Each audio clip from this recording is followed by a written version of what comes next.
மாண்புமிகு நிதியமைச்சர் தன்னுடைய உரையை துவக்கும் முன்பாக தெலுங்கு கவிஞர் குரஜாட அப்பாராவின் தேசம் என்பது மண் அல்ல மக்கள் என்ற முழக்கமுடன் துவங்கினார். அவருக்கு நானும் திராவிடம் என்பது வெறும் மண் இடம் மட்டுமல்ல, கால்வெல் அவர்களால் உலகில் மிக குறைவான அறிவு மூட நம்பிக்கை உடையவர்கள் திராவிட மக்கள் என்று சொல்லப்படுகின்ற பெருமை மிகுந்த இனம், அந்த இனத்திலே ஒருவராக பெரும்பான்மையாக இருக்கின்ற தமிழ்நாட்டு மக்கள் இந்த பட்ஜெட்டிலே புறக்கணிக்கப்பட்டிருக்கிறார்கள் எனும் வேதனையோடு யாமறிந்த மொழிகளிலே தமிழ் மொழி போல் இனிதாவது எங்கும் காணோம் எனும் பாரதியார் புகழுரைத்த தமிழில் உரையை துவங்கி மேலே துவங்குகின்றேன். இது நிதியமைச்சருடைய 8வது பட்ஜெட். ஆனால் வறியவருக்கு, விவசாயிகளுக்கு, மாற்றுப்பாலினத்தவருக்கு, ஒடுக்கப்பட்டோருக்கு, சிறுபான்மையினருக்கு, மிக குறிப்பாக தமிழ்நாட்டு மக்களுக்கு இது எட்டாக்கனி budget. Water water everywhere, not a drop to drink. கால்ரஜின் புகழ்பெற்ற வரிகள். சுற்றிலும் தண்ணீர், ஆனால் குடிப்பதற்கு ஒரு சொட்டு தண்ணீர் கூட இல்லை.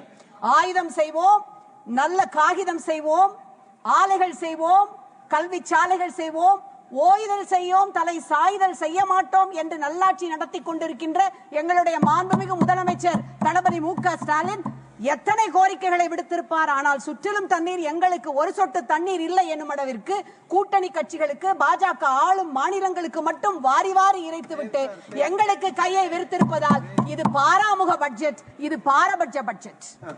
தலைவர் அவர்களே, உலகமெங்கும் பட்ஜெட் எப்படி தாக்கல் செய்யப்படுகிறது என்பதை கொஞ்சம் நினைத்து பாருங்கள். கனடாவும் ஜெர்மனியும் தன்னுடைய வரவு செலவினங்களில் கணிசமான பகுதியை சமூக நல பாதுகாப்பிற்கு, குழந்தைகள் நல மேம்பாட்டிற்கு, திறன் மேம்பாட்டிற்கு ஒதுக்குகின்றன. ஆனால் ஒன்றிய அரசோ தொடர்ச்சியாக சமூக நல திட்டங்களுக்குரிய நிறையை குறைத்துக் கொண்டே வருகிறது. மன்ரேகா திட்டம், PM கிசான் திட்டம் என்பதை நீங்கள் எடுத்துக்கொள்ளலாம். ஆனால் பெரு நிறுவனங்களுக்கான சப்சிடியை, மானியங்களை வாரி வாரி வழங்குகின்றது.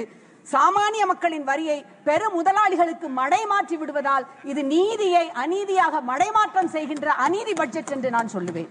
Of all the countries to improve their public governance and finance, நீங்கள் எடுத்துக்கொண்டீர்கள் என்றால் புதுமையான பட்ஜெட்டை தாக்கல் செய்கின்றன. பிரேசில் தன்னுடைய நாட்டு குடிமக்களுக்கு முனிசிபாலிட்டி எக்ஸ்பென்சஸை தெரிவு செய்வதற்கான வாக்களிக்கின்ற உரிமையை அளிக்கின்றது. அவ்வகையில் அடித்தட்டு மக்களின் பங்கேற்பை இது உறுதி செய்கின்றது. எங்களுடைய முத்தமிழறிஞர் தலைவர் கலைஞர் ஒவ்வொரு முறை பட்ஜெட் தாக்கல் செய்யும் பொழுதும் சிறு குறு வியாபாரிகளை, நடைபாதை ஓர வியாபாரிகளை அழைத்து பேசி பட்ஜெட்டை முடிவு செய்ததை நான் இங்கே நினைக்கின்றேன். விவசாயிகளுக்கு என்று தனியாக ஒரு பட்ஜெட்டை எங்களுடைய மாநில முதலமைச்சர் M.K. ஸ்டாலின் அவர்கள் தருகின்றார். அவரை நன்றியோடு நான் இங்கே நினைவு கூறுகின்றேன். அது போகட்டும், நீங்கள் நியூசிலாந்துக்கு வாருங்கள், மக்கள் நல பட்ஜெட். அதற்கு அடுத்து நீங்கள் நார்வேக்கு வந்தீர்கள் என்றால் சுற்றுச்சூழல், செயல்திறன் அடிப்படையிலான பட்ஜெட். நெதர்லாண்ட்ஸோ என்ன செய்கிறது என்றால் அவுட்கம் பேஸ்ட் பட்ஜெட். அதாவது உங்களுடைய பொறுப்புக்கூறல், ரெஸ்பான்சிபிலிட்டியை உறுதி செய்து உங்களுடைய செயல்திறனுக்கு ஏற்ப நிதியை வழங்குவது, உரிமையோடு நிதியை கேட்டு பெறுவது. சமீபத்திலே ஒன்றிய அமைச்சர் ஒருவர் எங்களுடைய வரியை நாங்கள் அதிகமாக வழங்குகின்றோம், எங்களுக்கு நிதியை கொடுங்கள் என்று தமிழ்நாடு கேட்பது என்பது அற்பத்தனமானது என்று சொல்லி இருக்கின்றார். அற்பத்தனமானது என்றால் தமிழ்நாட்டிற்கு PM ஸ்ரீ திட்டத்திற்கு வழங்கப்பட்ட 2152 கோடி ஒரு நிதியை பீகாருக்கும் உத்தரப்பிரதேசத்திற்கும் அனுப்பிவிட்டது அற்பத்தனமானது இல்லையா? அதை நாங்கள் அவர்களிடம் கேட்க மாட்டோமா? நினைத்து பாருங்கள். நீங்கள் எப்பொழுது பார்த்தாலும் சரி, பீகாருக்கு வழங்குங்கள், எங்களுக்கு அதிலே மாற்று கருத்து இல்லை. பீகாரிலே வெள்ளம் ஏற்பட்ட பொழுது 2008ஆம் ஆண்டு அப்பொழுதைய முதலமைச்சராக இருந்த எங்களுடைய டாக்டர் கலைஞர் தான் பீகாருக்கு 10 கோடி ரூபாய் வெள்ள நிவாரண நிதியாக அனுப்பி வைத்தார். அந்த மாநிலமும் அவர் இறந்த பொழுது துக்கம் அனுஷ்டித்தது, அதிலே மாற்று கருத்து இல்லை. ஆனால் சென்ற நிதிநிலை அறிக்கையிலே 60,000 ரூபாய் வழங்கிவிட்டு இப்பொழுது மக்கானா போர்ட், அவர்களுக்கு IIT பாட்னா, அது மட்டுமல்ல கோஸ்லா டிக்கெட் என்று ஏகப்பட்ட திட்டங்கள். எங்களுடைய விவசாயிகள் மட்டும் முன்னேற வேண்டாமா? தலைவர் அவர்களே, ஒதுக்கப்பட்ட நேரம் இன்னமும் கூட கொஞ்சம் இருக்கின்றது.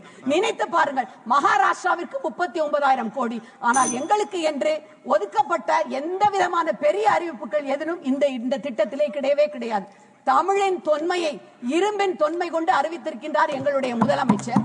ஆனால் தமிழுக்கு என்று போன இதிலே 22 கோடி, இப்பொழுது ஹிந்திக்கு 1000 கோடி ரூபாய்க்கு மேல் ஒதுக்கிவிட்டு 84 கோடி தான்.